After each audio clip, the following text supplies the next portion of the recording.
jangka pendek.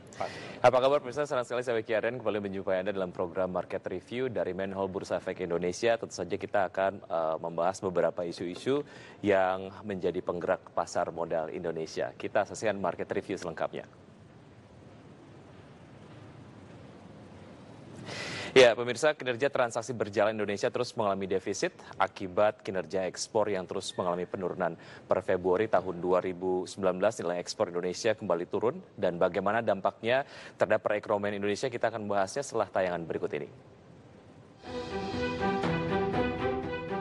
Badan Pusat Statistik atau BPS mencatat neraca perdagangan Indonesia masih mengalami defisit sebesar 1,16 miliar dolar Amerika Serikat pada Januari 2019. Defisit neraca dagang tersebut salah satunya disebabkan oleh turunnya ekspor Indonesia di awal tahun 2019. Sementara nilai impor Februari 2019 turun tajam hingga 18,61% jika dibandingkan dengan Januari 2019, menjadi sebesar 12,2 miliar dolar Amerika Serikat. Meski demikian, neraca perdagangan Indonesia Februari 2019 masih mencatatkan surplus 0,33 miliar dolar Amerika Serikat. Pada bulan sebelumnya, neraca perdagangan Indonesia mencatatkan defisit sebesar 1,16 miliar dolar Amerika Serikat. Defisit ini menjadi yang terparah sejak tahun 2014 untuk periode yang sama. Neraca perdagangan Indonesia yang terus mengalami defisit membuat kinerja transaksi berjalan semakin terpuruk. Pada kuartal keempat tahun 2018, defisit transaksi berjalan mencapai 9,1 miliar dolar Amerika Serikat atau 3,57% dari produk domestik bruto. Berbagai sumber untuk IEDX Channel.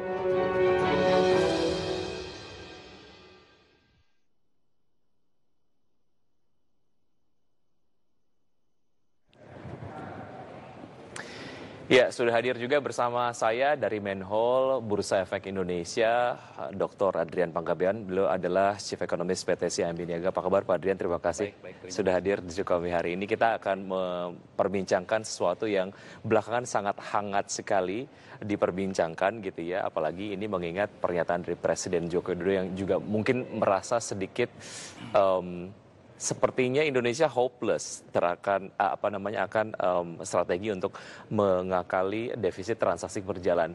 Dan bicara soal penyebab utamanya apa saja Pak Adrian? Mungkin Anda bisa elaborasi.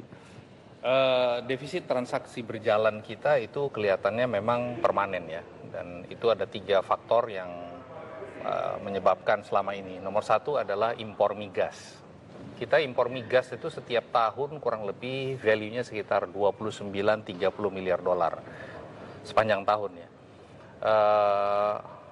Saya rasa kalau kita pakai running rate itu berarti 30 dibagi 12 kan ya mungkin sekitar 2,5 miliar dolar setiap bulannya. Yang kedua itu adalah lemahnya industri manufaktur kita. Kita tidak mampu mencetak barang modal. Sehingga kemudian impor barang modal itu tetap ada, impor bahan baku juga banyak masalah karena beberapa jenis upstream industri kita itu tuh nggak mampu untuk memproduksi barang-barang yang diproduksi oleh downstream industri kita sehingga kemudian kita impor. Itu yang kedua. Yang ketiga ya konsumsi. Jadi ketiga-tiganya itu kemudian berkumpul bersama sehingga menyebabkan karena account defisit kita menjadi momok yang tidak pernah bisa selesaikan. Jadi kuncinya sebetulnya adalah industri manufaktur kita. Proses industrialisasi kita yang gagal sejak dicanangkan pertama tahun 86, bahkan kita mungkin mengalami premature deindustrialization process karena pertumbuhan sektor manufaktur kita ini selama mungkin 5 tahun atau 10 tahun terakhir selalu di bawah pertumbuhan GDP. That's the problem. Oke, kita akan kupas terkait dengan penyebab-penyebab utama terjadinya current account deficit di Indonesia dan bagaimana upaya-upayanya untuk mencegah ataupun memitigasi lah ya. Ke depan kita akan lanjutkan usai jeda berikut ini Pak Ardian dan pemirsa kami akan segera kembali tetap di IDX Channel.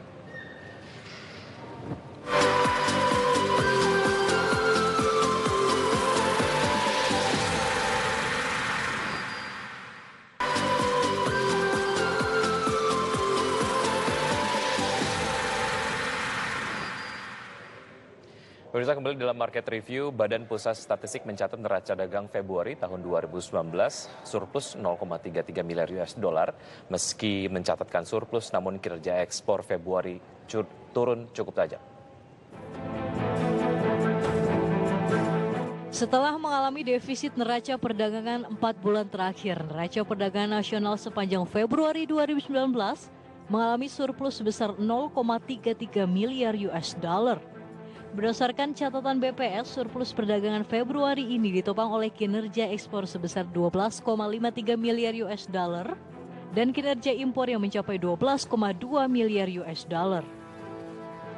Meski demikian, Kepala BPS Suharyanto mengakui jika dibandingkan dengan Januari 2019, kinerja ekspor mengalami penurunan yang cukup tajam, yakni sebesar 10,03% dan impor yang turun sebesar 18,61%. Bahkan penurunan ekspor Februari menjadi yang terendah sejak 2017. Maka neraca perdagangan Februari 2019 mengalami surplus sebesar 0,33 miliar. Jadi sesudah 4 bulan kita mengalami defisit, alhamdulillah bulan ini mengalami surplus. Tentunya kita berharap bulan-bulan berikutnya mengalami surplus. Meskipun surplusnya terjadi karena impornya turunnya tajam dan ekspornya juga masih turun. Secara kumulatif, BPS mencatat kinerja ekspor sepanjang Januari hingga Februari mencapai 26,46 miliar US dollar dan impor mencapai 27,19 miliar US dollar.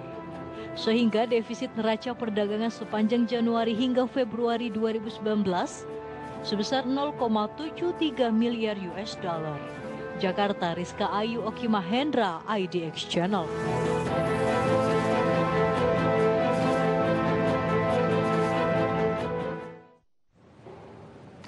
Ya, kembali di Market Review, Pak Adrian, apa yang membuat neraca dagang di Februari 2019 ini terkesan positif walaupun secara performa ini tetap saja menunjukkan tren negatif?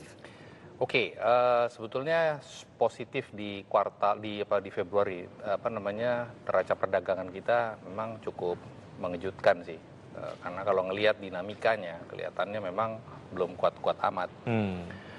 Tapi ada beberapa faktor yang menyebabkan. Yang pertama, impor dari barang baku, impor barang modal, dan impor barang konsumsi itu turun.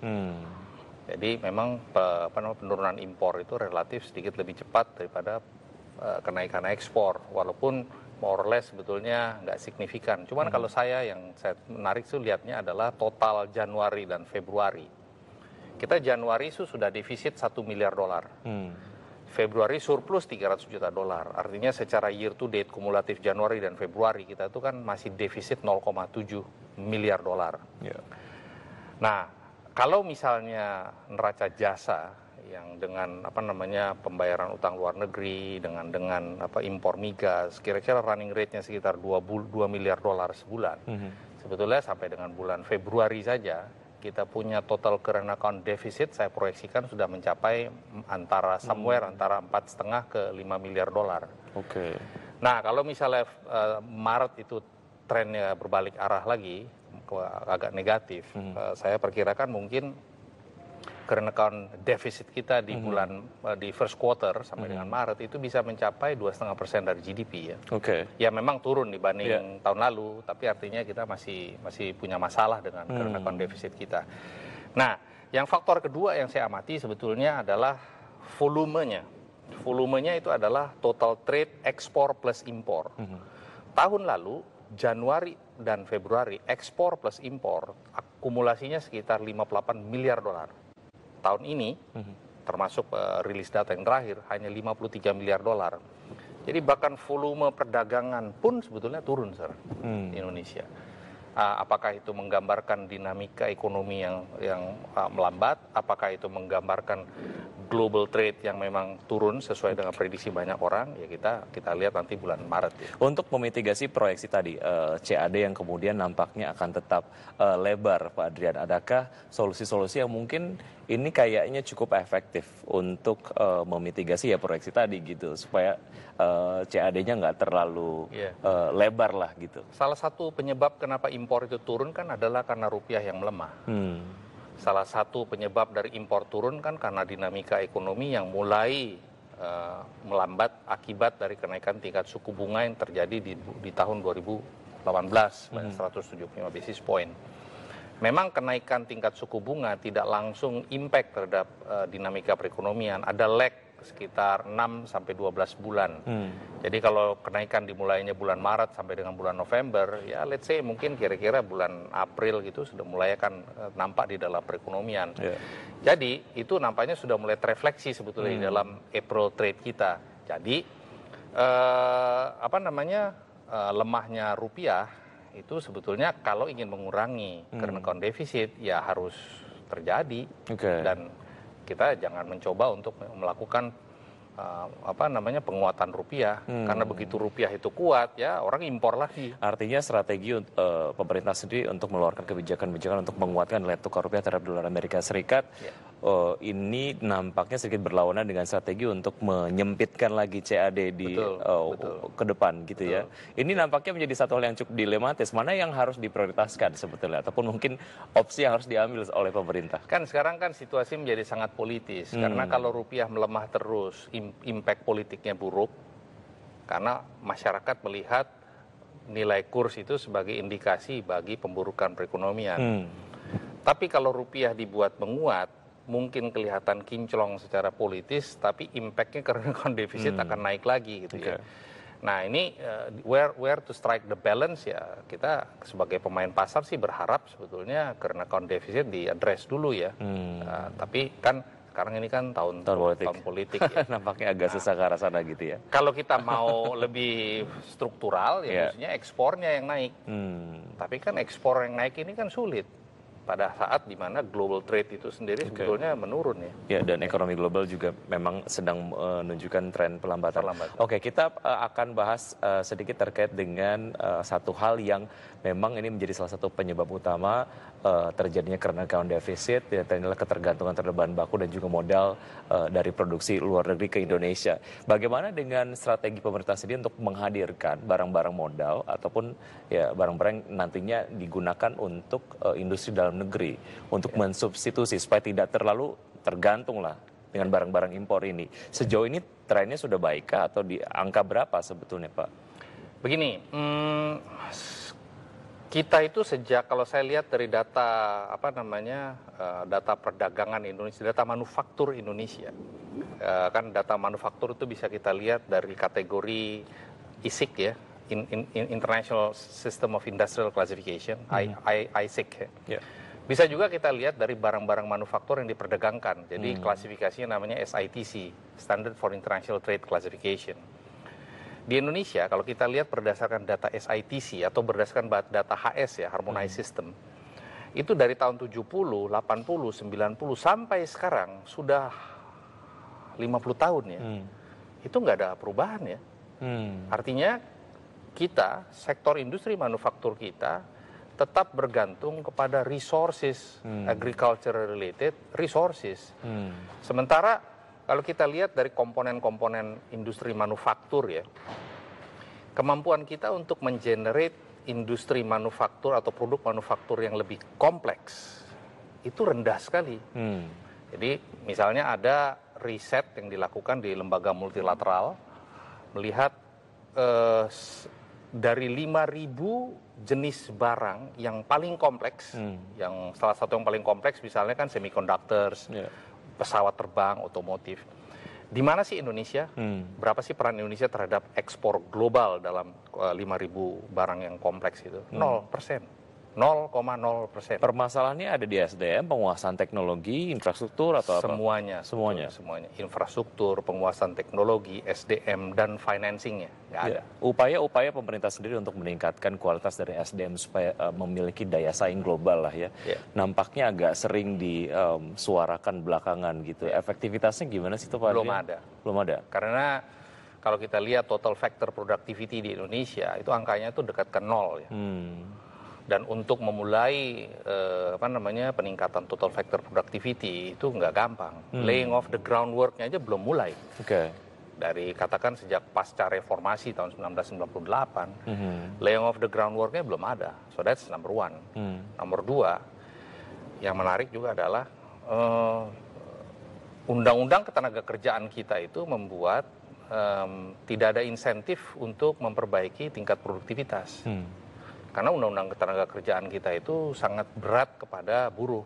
Kalau dulu sebelum zaman Orde Baru sangat berat kepada industrialis. Jadi swingnya tuh kelewat ke kanan. Jadi balance-nya tuh nggak di situ. Sehingga akibatnya upah buruh naik terus walaupun produktivitas itu nggak ada. Sehingga akibatnya orang melihat saya malas nih investasi untuk produk-produk yang sifatnya high end. Karena satu produktivitas nggak ada, kualitasnya juga nggak ada, dan buruhnya mahal. Beban buruhnya mahal sekali, sehingga kemudian FDI kita tuh nggak masuk. Itu yang menerangkan kenapa foreign direct investment kita relatif terhadap GDP tidak bergerak di bawah 3% selalu. Ini adalah mungkin salah satu konsekuensi dari kebijakan politis yang diambil. Kita akan lanjutkan usai jeda berikut ini Pak Adrian, dan kami akan segera kembali tetap di Market Review.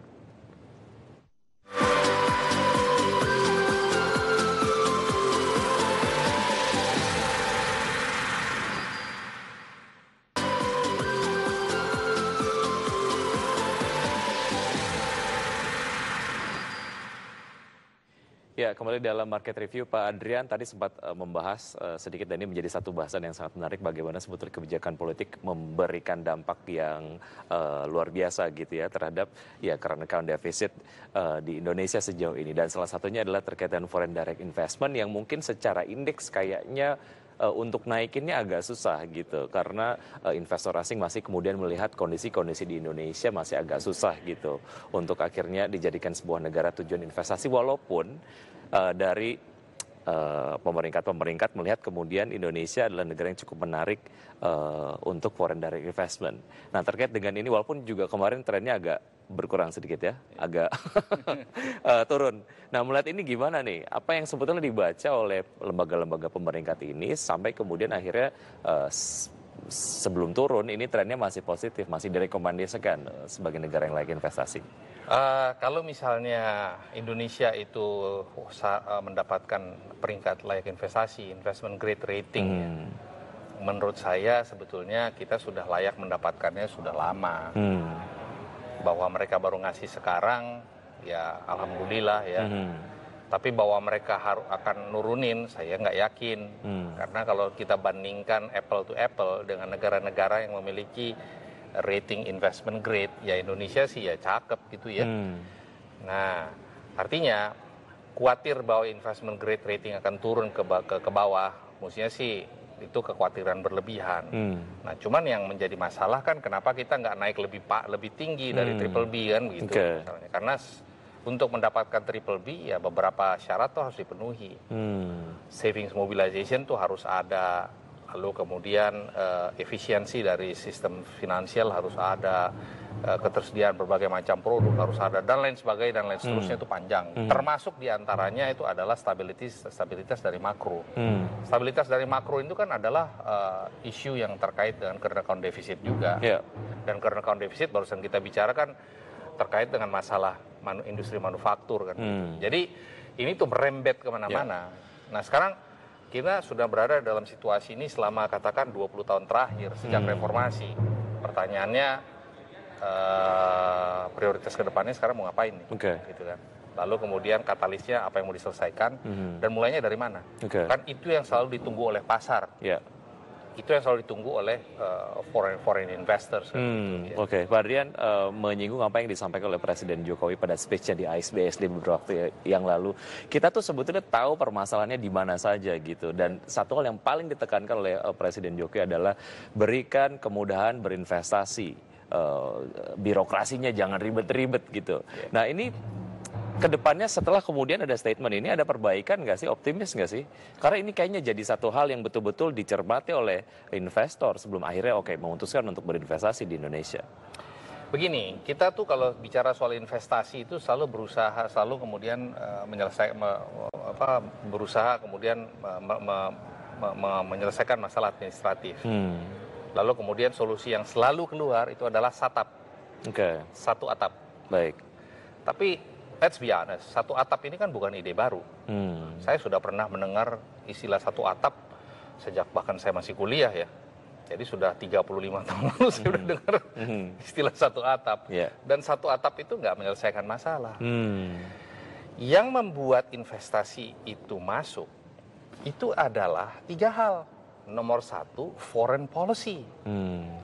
Selama foreign policy ini tidak align dengan kepentingan dari negara pemilik teknologi, pemilik produksi, dan pemilik uang, maka tidak akan masuk menjadi bagian dari global value chain. Itulah yang terjadi di negara-negara Asia Timur, yang kemudian mereka masuk dalam global value chain karena foreign policy-nya.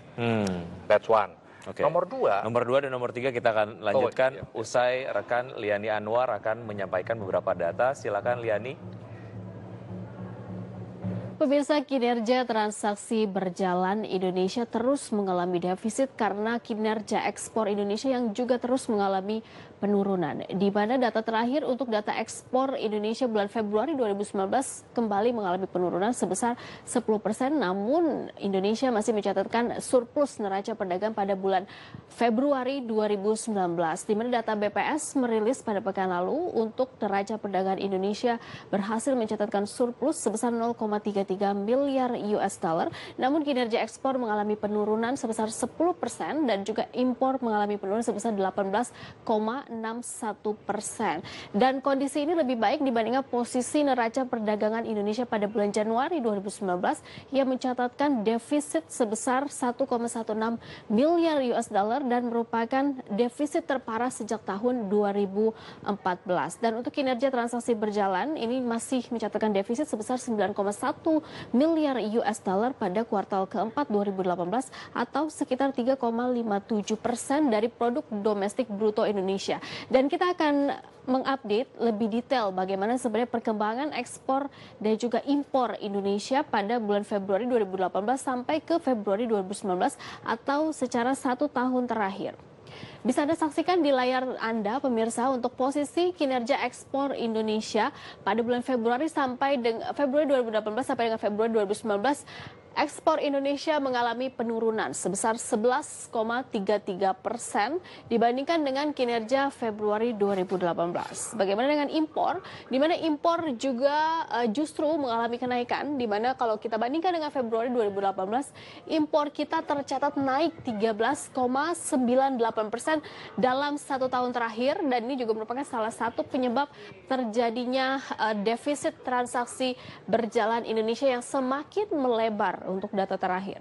Dan selanjutnya kita akan update, ini masih dari data Badan Pusat Statistik, bagaimana sebenarnya perkembangan ekspor impor Indonesia pada bulan Februari 2019 dibandingkan dengan Februari 2018. Ini data ekspor impor Indonesia dan ada porsi dari migas dan juga sektor non migas yang memberikan kontribusi kepada kinerja neraca perdagangan Indonesia pada bulan Februari 2018. Kita akan update adalah posisi ekspor Indonesia in total adalah sebesar 14,132 miliar US dollar, di mana ekspor ini lebih rendah dibandingkan dengan impor Indonesia pada bulan Februari 2018 yang sebesar 14,185 US dollar. Tidak jauh berbeda, namun ini masih mencatatkan defisit pada bulan Februari 2018. Kita breakdown lagi, di mana untuk ekspor migas sebesar 1,39 miliar US dollar. Sementara itu untuk ekspor non migas ini sebesar 12,741 miliar US dollar. Dari sisi impor, di mana impor migas Indonesia pada bulan Februari 2018 sebesar 2,234 miliar US dollar. Sementara itu untuk impor non migas sebesar 11,95 miliar US dollar. Dan kita akan bandingkan dalam 1 tahun terakhir, di mana Februari 2019 tercatat kinerja ekspor Indonesia mengalami penurunan. In total, kalau kita lihat dari bulan Februari 2018, ekspor Indonesia masih mencatatkan sebesar 14,13 miliar US dollar, namun angkanya turun dalam 1 tahun terakhir menjadi hanya 12,531 miliar US dollar. Dan kalau kita lihat impor, ini posisinya berbeda dengan Februari 2018, di mana pada bulan Februari 2018 impor Indonesia lebih tinggi dibandingkan dengan ekspor. Sementara pada bulan Februari ekspor Indonesia lebih tinggi dibandingkan dengan impor, tapi angkanya justru mengalami penurunan. Impor Indonesia pada bulan Februari 2019 tercatat sebesar 12,202 miliar US dollar, di mana untuk ekspor migas sebesar 1,088 miliar US dollar, ekspor non migas 11,443 miliar US dollar, dan untuk impor migas Indonesia di bulan Februari 2019 adalah sebesar 1,552 miliar US dollar, dan untuk impor non migas sebesar 10,649 miliar US dollar. Kita akan beralih selanjutnya pemirsa untuk data dari neraca perdagangan Indonesia pada bulan Februari 2018 sampai dengan Februari 2019. Dalam 1 tahun terakhir, posisi neraca perdagangan Indonesia mencatatkan gejolak yang cukup signifikan. Kalau kita lihat, defisit terjadi lebih banyak dalam 1 tahun terakhir dibandingkan dengan surplus neraca perdagangan. Tercatat untuk 1 tahun terakhir, surplus neraca perdagangan hanya terjadi sekitar 5 kali dalam 1 tahun, yakni di bulan Februari 2000, maksud kami di bulan Maret 2018 sebesar 1,12 miliar US dollar tercatat surplus. Kemudian turun, kinerjanya memburuk sampai dengan mencatatkan defisit ini sebesar 1,625 miliar US dollar pada bulan April 2018. Kemudian defisitnya sedikit mengecil sebesar 1,453 miliar US dollar, dan kemudian terjadi surplus kembali pada bulan Juni 2018, di mana neraca perdagangan Indonesia mencatatkan surplus sebesar 1,706 miliar US dollar. Ini merupakan surplus terbesar dalam 1 tahun terakhir, terjadi di bulan Juni 2018. Dan sementara itu kinerjanya kembali anjlok pada 1 bulan selanjutnya, tepatnya di bulan Juli 2018, di mana neraca perdagangan Indonesia kembali anjlok, kembali defisit sebesar 2,006 miliar US dollar, dan ini merupakan defisit yang terbesar dalam 1 tahun terakhir dicapai di bulan Juli 2018. Dan kemudian defisit kembali mengecil 9,944 miliar US dollar, dan kemudian terjadi lagi surplus pada bulan September 2018 sebesar 314 miliar US dollar, dan kinerjanya kembali lagi defisit sebesar 1,773 miliar US dollar pada bulan Oktober 2018. Lagi-lagi mencatatkan defisit, dan defisitnya kembali melebar sebesar 1,996 miliar US dollar. Masih mencatatkan defisit 1,031 miliar US dollar pada bulan Desember 2018. Di akhir tahun, kinerja neraca perdagangan Indonesia masih mencatatkan defisit. Dan di awal tahun 2019, kinerjanya masih belum membaik, masih mencatatkan defisit sebesar 1,063 miliar US dollar. Tercatat dalam 1 tahun terakhir, defisit Indonesia lebih banyak dibandingkan surplus yang terjadi. Pada bulan Februari kembali mencatatkan surplus sebesar 329,5 miliar US dollar. Ini adalah data terbaru dari Badan Pusat Statistik kinerja neraca perdagangan Indonesia. Tapi secara keseluruhan dalam 1 tahun terakhir, kinerja neraca perdagangan Indonesia lebih banyak terjadi defisit, dan sepertinya defisitnya semakin melebar kalau kita lihat dari in total kinerja transaksi berjalan Indonesia dalam 1 tahun terakhir. Dan selanjutnya kita akan beralih terkait dengan apa saja sebenarnya yang menjadi penyebab dari defisit neraca perdagangan Indonesia yang terjadi dalam beberapa tahun terakhir, khususnya dari tahun 2014 di mana kinerja ekspor dan juga impor termasuk juga defisit transaksi berjalan sepertinya semakin memburuk. Kalau kita lihat ini, kita kutip dari KOR Indonesia yang mengatakan bahwa ada beberapa penyebab dari terjadinya defisit neraca perdagangan Indonesia. Yang pertama adalah ketergantungan Indonesia terhadap bahan baku, dan Indonesia memang masih bergantung terhadap bahan baku yang diimpor dari luar negeri, khususnya untuk produk tekstil dan juga manufaktur. Dan Indonesia juga masih bergantung terhadap modal asal luar negeri, termasuk dari utang luar negeri dan juga investasi asing yang masuk ke Indonesia. Porsinya masih cukup besar dibandingkan dengan investasi yang masuk dari dalam negeri. Dan selanjutnya, ini adalah penyebab kedua dari defisit neraca perdagangan. Masih kita kutip dari KOR Indonesia mengatakan bahwa pelemahan nilai tukar rupiah menjadi salah satu penyebab dari terjadinya defisit neraca perdagangan Indonesia, di mana dalam 1 tahun terakhir rupiah cenderung terdepresiasi.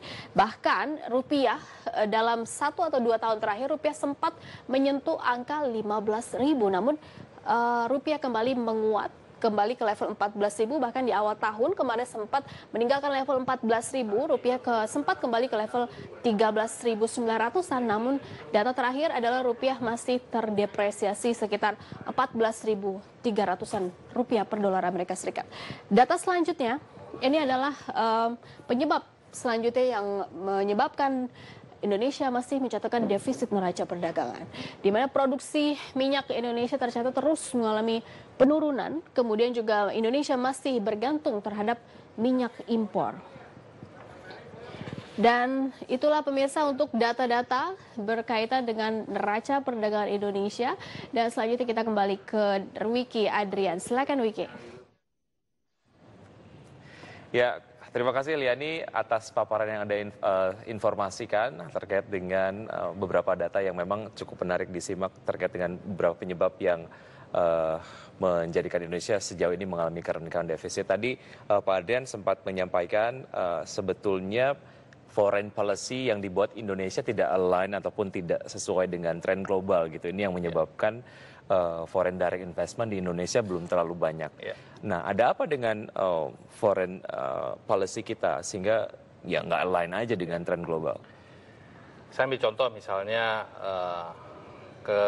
keakraban hubungan kita katakan dengan pemilik teknologi yang ada di Barat misalnya, Eropa ataupun Amerika. Hubungan misalnya antara Eropa dengan Amerika Serikat, dengan Eropa dengan China misalnya contohnya, atau Amerika Serikat dengan China, kira-kira waktu tahun 80-an, waktu mereka baru mulai membuka diri, itu sangat friendly ya, sedemikian rupa sehingga iPhone masuk, lalu kemudian Google masuk, lalu kemudian Airbus, Boeing itu membuat pabrik-pabrik di sana. Yang kemudian menyebabkan industri manufaktur China itu bergerak naik dari yang basic industry sampai kepada komoditi-komoditi yang sangat kompleks. Lalu terjadi kemudian reverse engineering sehingga kemudian mereka mampu menguasai teknologi tersebut. Nah, itu adalah bisa terjadi karena kemudian industri-industri Cina itu masuk ke dalam global value chain dari industri-industri yang diproduksi oleh Eropa dan Amerika Serikat. Kita mungkin in terms of foreign policy relations kita adalah bebas aktif ya, for a good reason ya, but it has some impacts ya, bahwa kemudian misalnya industri wafer teknologi kita, kemudian industri yang highly kompleks itu nggak bisa masuk ke dalam global value chain. Nah, itu adalah peran dari foreign policy. Lebih detail mengenai itu kita lanjutkan saja dari berikut ini Pak Adrian, dan pemirsa tetap di Market Review saja, kami akan segera kembali.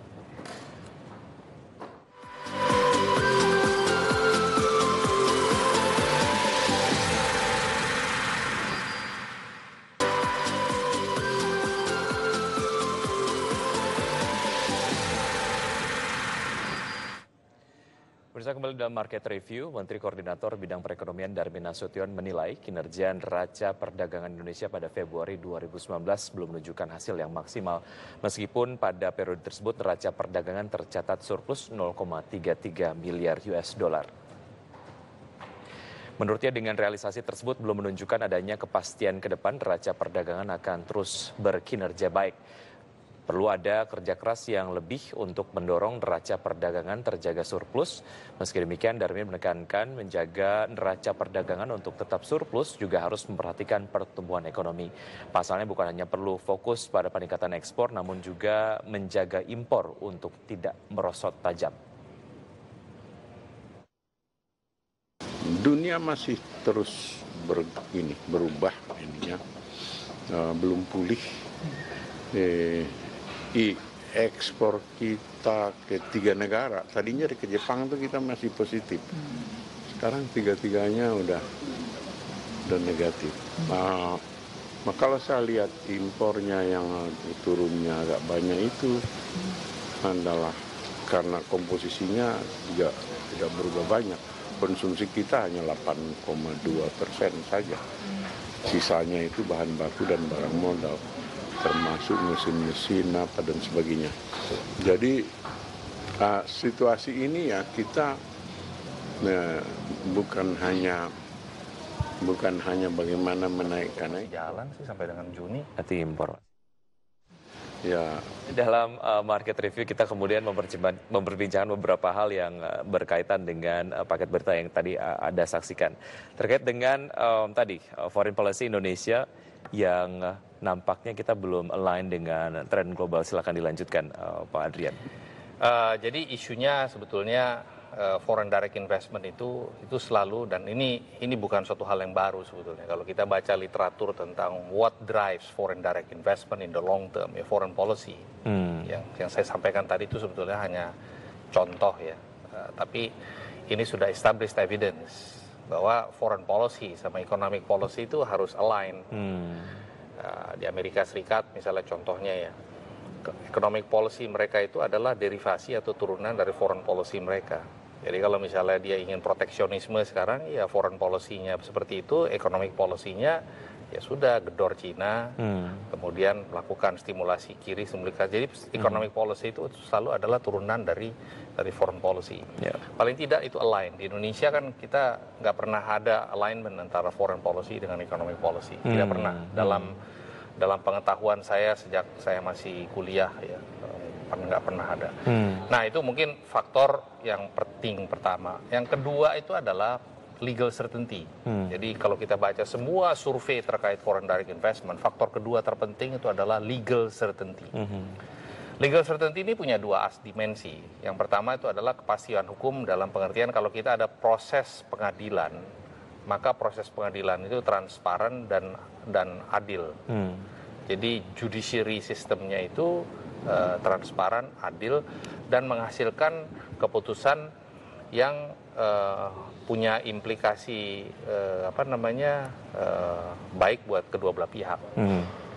Tapi kan kita tahu bahkan sejak reformasi tahun 1998 kan masalah pengadilan ini kan belum diselesaikan kan ya. Judiciary reform ini belum tuntas ya. Jauh menurut pengamatan pasar itu, dan offshore maupun onshore ya jauh ya. Dari kacamata investor belum akseleratif lah ya. Itu sebabnya kenapa seringkali perjanjian antara pihak asing principals dengan clients-nya di Indonesia itu menggunakan misalnya contohnya undang-undang atau pengadilan di Singapura misalnya. Kenapa tidak mau pengadilan di Indonesia? Itu dimensi pertama tuh legal aspek dari apa. Yang kedua legal certainty. Yang kedua itu adalah commitment to long term policy. Misalnya sambil contoh yang paling clear itu adalah masalah sektor energi. Sektor energi itu investasinya besar dan break even-nya itu lama. Jadi horizon investment-nya itu sangat panjang, lebih dari 50 tahun, 20 tahun, mungkin bisa 50 tahun. Lalu kalau misalnya long term policy commitment itu nggak ada, selalu terdistorsi oleh short term political interest, lalu terjadi perubahan di dalam kebijakan di sektor energi yang terlalu sering, ya orang kan ngitung profitability sama financial projectionnya kan jadi berantakan semua. Lah kalau misalnya terjadi 1 kali 2 kali, ya mungkin nggak apa-apa kali ya. Tapi kalau terjadi terlampau sering, ya orang malas jadinya. Nah ini antara lain mungkin yang menyebabkan kenapa misalnya kita tuh nggak bisa invest secara agresif di sektor migas sehingga kemudian produksi minyak kita tuh turun terus. Baik. Ya, misalnya sektor energi kita banyak sekali masalah. Industri manufaktur kita masalah banyak sekali. Yeah.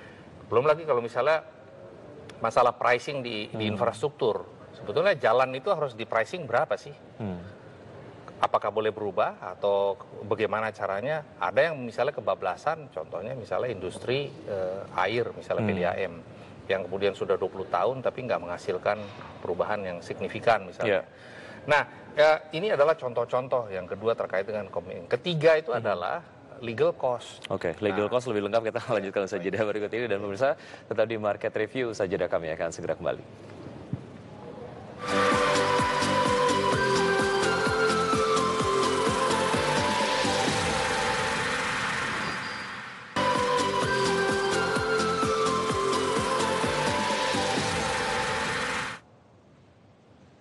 Ya, kembali dalam Market Review dan pemirsa, tadi kita membahas mengenai beberapa hal yang nampaknya menjadi penyebab kenapa foreign direct investment di Indonesia belum efektif, strategi-strategi sejauh ini yang diterapkan. Yang terakhir yang disampaikan adalah terkait dengan legal cost. Ini mungkin bisa dijelaskan lebih detail, Pak Adrian. Itu adalah undang-undang ketenaga kerjaan kita yang diluncurkan segera setelah reformasi. Yang menyebabkan nomor satu, serikat buruh terlalu kuat. Nomor dua, biaya buruh itu terlampau mahal. UMR naik mungkin 2-3% per tahun. Yang kalau kita kumulasi selama 20 tahun itu mungkin upah nominal sudah naik 50-60%. Tetapi upah nominal naik 50-60%. Productivity growth itu nggak naik sama sekali, 0. Jadi artinya bayarnya udah kelewat mahal, yang dihasilkan nggak ada. Produktivitasnya rendah. Oke. Nah, itu sudah established evidence total factor productivity di Indonesia dalam 20 tahun terakhir on average close to zero sebetulnya. Oke. Nah, ini kan mengerikan ya. Yeah. Sehingga akibatnya investor itu kemudian malas untuk kemudian berinvestasi di Indonesia karena cost benefitnya itu skewed ke arah cost. Yeah. Belum lagi kalau misalnya kita ingin misalnya layoff. Wah, layoff mahal sekali di sini. Betul. Dan lain sebagainya yang attributed, dan itu semua tidak korespon dengan efisiensi kalau misalnya mereka ingin membuat bisnis di Indonesia. Baik, jadi hitung-hitungannya nggak masuk gitu ya? Itu yang menyebabkan kenapa kita tuh kalah sama Taiwan, sama maksud saya Vietnam misalnya. Baik, kita lanjutkan usaha jeda berikutnya Pak Adrian, kita akan segera kembali usaha jeda berikut ini.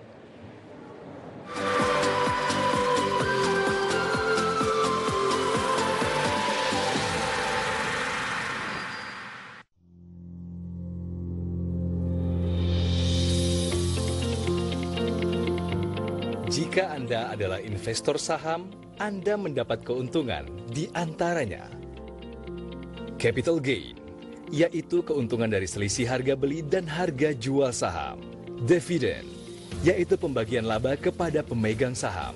Keuntungan lainnya, investor bisa memperoleh pendapatan tambahan dengan meminjamkan sahamnya melalui layanan pinjam meminjam efek atau PME. Apa itu PME? PME merupakan pinjaman efek sementara berupa saham dari investor untuk keperluan penyelesaian transaksi bursa. Apa saja manfaat yang didapatkan? Investor memperoleh keuntungan 12%. Investor tetap dapat menerima dana sebagai pengganti dividen jika ada pembagian dividen saat sahamnya sedang dipinjamkan. Pendapatan yang diterima investor dari layanan PME dapat digunakan untuk membayar biaya penyimpanan saham. Saat nilai saham turun, investor tetap dapat memperoleh pendapatan hingga mengurangi potensi kerugian.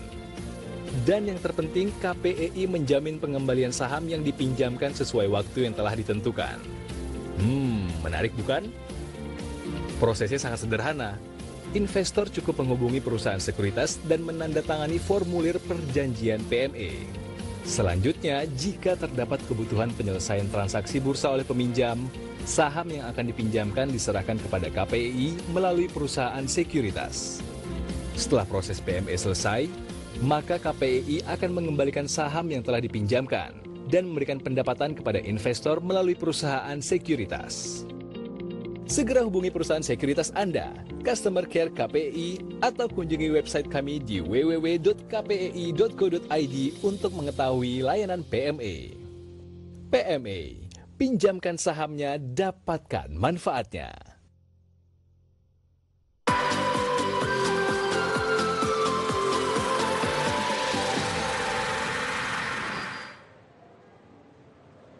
Kita sudah sampai di segmen terakhir di Market Review.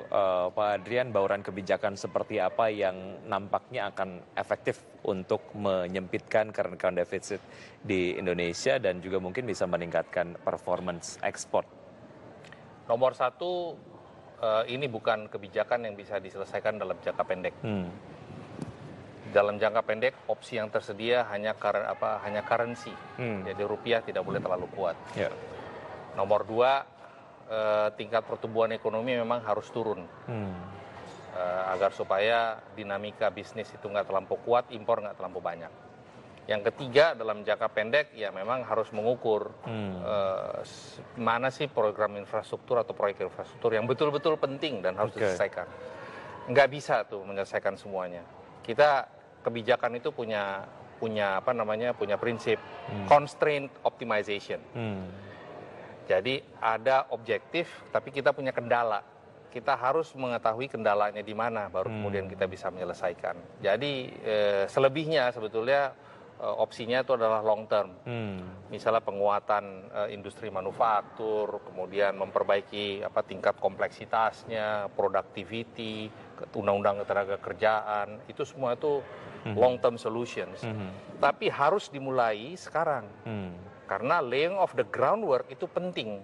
Tanpa ada yang laying of the groundwork, ya nggak akan mulai itu sampai kapan juga. Baik, ya Pak Adrian, terima kasih sudah bergabung bersama kami di Market Review. Dan pemirsa, usai sudah saya menemani Anda dalam program Market Review. Wiki Adrian, mewakili rekan Sekli Anwar dan juga teman-teman yang bertugas undur diri. Terima kasih, sampai jumpa.